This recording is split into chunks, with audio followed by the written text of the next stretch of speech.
ओम शांति 28 मई 2024। आज की मुरली। मीठे बच्चे, बाप है सर्व संबंधों के प्यार की सैकरीन। एक मीठे मासूक को याद करो तो बुद्धि सब तरफ से हट जाएगी। प्रश्न: कर्मातीत बनने का सहज पुरुषार्थ व युक्ति कौन सी है? उत्तर: भाई भाई की दृष्टि को पक्का करने का पुरुषार्थ करो। बुद्धि से एक बाप के सिवाय और सब कुछ भूल जाए, कोई भी देहधारी संबंध याद न आए, तब कर्मातीत बनेंगे। अपने को आत्मा भाई भाई समझना यही पुरुषार्थ की मंजिल है। भाई भाई समझने से देह की दृष्टि, विकारी ख्यालात खत्म हो जाएंगे। ओम शांति। डबल ओम शांति। डबल कैसे है? यह तो तुम बच्चों की ही बुद्धि में है। बाप भी बच्चों को ही बैठ समझाते हैं। पहले तो बाप का निश्चय होना चाहिए, क्योंकि यह बाप भी है, टीचर भी है, गुरु भी है। यूँ तो लौकिक रीति से अलग अलग होते हैं। टीचर जवानी में किया जाता है, गुरु 60 वर्ष की आयु के बाद करते हैं। यह तो जब आते हैं तीनों ही इकट्ठी सर्विस करते हैं। कहते हैं छोटे बड़े सब पढ़ सकते हैं। बच्चों की ब्रेन अच्छी फ्रेश होती है। यह तो बच्चे समझ गए, छोटे बड़े सब जीव की आत्मा जरूर हैं। आत्मा जीव में प्रवेश करती है। आत्मा और जीव में फर्क तो है ना। यहाँ तुम बच्चों को आत्मा और परमात्मा का ज्ञान दिया जाता है। आत्मा तो अविनाशी है, बाकी शरीर यहाँ भ्रष्टाचार से पैदा होता है। वहाँ तो भ्रष्टाचार का नाम ही नहीं होता। गाया जाता है संपूर्ण निर्विकारी दुनिया। श्रेष्ठाचारी और भ्रष्टाचारी अक्षर है ना। यह सब बातें बाप ही समझाते हैं। बच्चों को सिर्फ यह पक्का निश्चय हो जाए कि हम आत्माओं का बाप हमको पढ़ाते हैं। बाप आते ही हैं पुरुषोत्तम संगम युग पर, तो इससे सिद्ध होता है कनिष्ठ से पुरुषोत्तम बनाते हैं।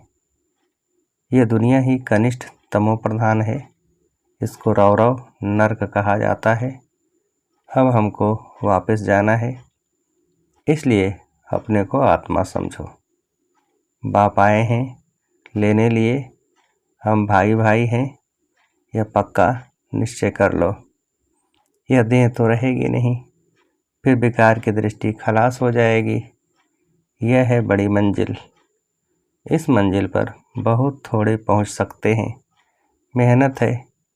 पिछाड़ी में कोई भी चीज़ याद न आए, इसको कहा जाता है कर्मातीत अवस्था। यह देह भी विनाशी है, इससे भी ममत्व निकल जाए। पुराने संबंध में ममत्व नहीं रखना है, अब तो नए संबंध में जाना है। पुराना आसुरी संबंध स्त्री पुरुष का कितना छीछी है। बाप कहते हैं अपने को आत्मा समझो। अब वापस जाना है। आत्मा आत्मा समझते रहेंगे तो फिर शरीर का भान नहीं रहेगा। स्त्री पुरुष की कशिश निकल जाएगी। लिखा हुआ भी है अंतकाल जो स्त्री सिमरे, ऐसे चिंतन में जो मरे। इसलिए कहते हैं अंतकाल गंगा जल मुख में हो, श्री कृष्ण की याद हो। भक्ति मार्ग में तो श्री कृष्ण की याद रहती है। श्री कृष्ण भगवान वाच कह देते हैं। यहाँ तो बाप कहते हैं देह को भी याद नहीं करना है, अपने को आत्मा समझो और सब तरफ से दिल हटाते जाओ। सभी संबंधों का प्यार एक में जैसे सैकरीन हो जाता है। सबका मीठा और फिर सबका मासूक भी है। मासूक एक ही है, परंतु भक्ति मार्ग में नाम कितने रख दिए हैं। भक्ति का विस्तार बहुत है। यज्ञ तप दान तीर्थ व्रत करना, शास्त्र पढ़ना, यह सब भक्ति की सामग्री है। ज्ञान की सामग्री तो कुछ भी है नहीं। यह भी तुम नोट करते हो समझाने के लिए। बाकी तुम्हारे कागज आदि कुछ भी रहेंगे नहीं। बाप समझाते हैं, बच्चे तुम शांति धाम से आए थे, शांत ही थे। शांति के सागर से तुम शांति का, पवित्रता का वर्षा लेते हो। अब तुम वर्षा ले रहे हो ना, ज्ञान भी ले रहे हो। स्टेटस सामने खड़ा है, यह ज्ञान सिवाय बाप के और कोई दे न सके। यह है रूहानी ज्ञान। रूहानी बाप एक ही बार आते हैं रूहानी ज्ञान देने लिए। उनको कहते भी हैं पतित पावन। सुबह को बच्चों को बैठ ड्रिल कराते हैं। वास्तव में इसको ड्रिल भी नहीं कहा जाए। बाप सिर्फ कहते हैं, बच्चे अपने को आत्मा समझ मुझे याद करो। कितना सहज है। तुम आत्मा हो ना, कहाँ से आए हो? परम धाम से। ऐसे और कोई भी पूछेंगे नहीं। पारलौकिक बाप ही बच्चों से पूछते हैं, बच्चों परम धाम से आए हो ना? इस शरीर में पाठ बजाने।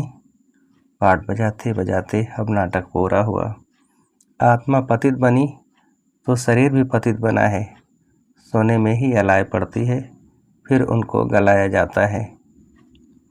वह सन्यासी लोग ऐसे अर्थ कभी नहीं समझाएंगे। वो तो ईश्वर को जानते ही नहीं। बाप से योग रखो, यह मानते ही नहीं। बाप जो सिखलाते हैं वह और कोई सिखला न सके। इसमें तो प्रैक्टिकल में मेहनत करनी होती है। बाप तो कितना सहज करके समझाते हैं। गाते भी हैं पतित पावन है, सर्वशक्तिमान है। उसे ही श्री श्री कहा जाता है और श्री कहा जाता है देवताओं को। उनको शोभता है। उन्हों की आत्मा और शरीर दोनों पवित्र हैं। आत्मा को तो कोई निर्लेप कह न सके। आत्मा ही 84 जन्म लेती है, परंतु मनुष्य न जानने के कारण अनराइटियस बन पड़े हैं। एक बाप ही आकर राइटियस बनाते हैं। रावण अनराइटियस बनाते हैं। चित्र तो तुम्हारे पास है, बाकी ऐसा 10 शीश वाला रावण कोई होता नहीं। सतयुग में तो रावण है नहीं, यह तो क्लियर है। परंतु जो सुनने वाले होंगे वह कहेंगे यहाँ का सैम्पलिंग है। कोई थोड़ा सुनेंगे, कोई बहुत भी सुनेंगे। भक्ति मार्ग का देखो कितना विस्तार है। अनेक प्रकार के भक्त हैं। और फिर पहले से ही सुना है, भगाते थे। श्री कृष्ण के लिए भी कहते हैं ना, देखो कहते हैं ना, भगाया। फिर ऐसे श्री कृष्ण को प्यार क्यों करते हैं, पूजते क्यों हैं? तो बाप बैठ समझाते हैं, श्री कृष्ण तो फर्स्ट क्लास प्रिंस है। वह तो कितना बुद्धिमान होगा। सारे विश्व का मालिक क्या कम बुद्धिमान होगा? वहाँ उन्हों को वजीर आदि होते नहीं। राय लेने की दरकार नहीं। राय लेकर तो संपूर्ण बना है। फिर राय क्या लेंगे? तुमको आधा कल्प कोई की राय नहीं लेनी होती है। स्वर्ग और नरक का नाम भी सुना है। यह तो स्वर्ग हो न सके। पत्थर बुद्धि हैं जो समझते हैं यहाँ हमको धन है, महल आदि सब हैं, यही स्वर्ग है। परंतु तुम जानते हो स्वर्ग तो है नहीं दुनिया। स्वर्ग में तो सब सदगति में होते हैं। स्वर्ग नर्क इकट्ठा थोड़े ही होगा। स्वर्ग किसको कहा जाता है, उसकी आयु कितनी है, यह सब बाप ने तुम्हें समझाया है। दुनिया तो एक ही है। नई को सतयुग, पुरानी को कलयुग कहा जाता है। अब भक्ति मार्ग खलास होना है। भक्ति के बाद चाहिए ज्ञान। सभी जीव आत्माएं पाठ बजाते बजाते पतित बनी हैं। यह भी बाप ने समझाया है। तुम सुख जास्ती पाते हो। 3/4 है सुख, बाकी 1/4 है दुख। इसमें भी जब तमो प्रधान हो जाते हैं तब दुख जास्ती होता है। आधा आधा हो तो मज़ा ही कैसे हो। मज़ा तब है जबकि स्वर्ग में दुख का नाम निशान नहीं रहता। तब तो स्वर्ग को सब याद करते हैं। नई दुनिया और पुरानी दुनिया का यह बेहद का खेल है जिसको कोई जान नहीं सकता। बाप भारतवासियों को ही समझाते हैं। बाकी जो सब है वह आधा कल्प में ही आते हैं। आधा कल्प में हो तुम सिर्फ सूर्यवंशी चंद्रवंशी। तुम पवित्र रहते हो, इसलिए तुम्हारी आयु बड़ी रहती है और दुनिया भी नई है। वहाँ एवरीथिंग न्यू है, अनाज, पानी, धरनी आदि सब नया।